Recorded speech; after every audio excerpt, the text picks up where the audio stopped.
Hey guys, welcome back to our channel TechTube. Today in this video I'm going to show you guys how you can pin location on Google Map. So I'll be teaching you guys a very easy step, so just follow me guys, and if you have any queries, if you have any problem, just let me know in the comment section right away.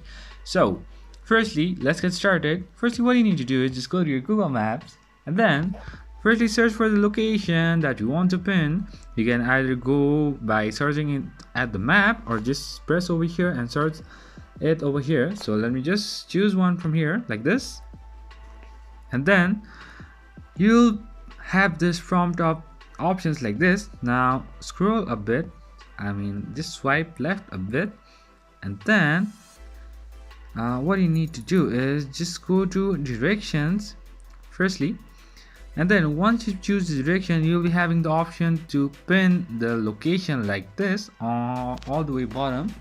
So just press on it, and then then the location will be pinned. So that's pretty much guys, that's how you do it. I hope this video is helpful for you guys. So thank you for watching our video guys. If you like our video, please leave a like and do not forget to subscribe our channel, and also hit the bell icon so you never miss an update from us. If you have any queries, just let me know in the comment section guys, and I'll see you guys again in our next video.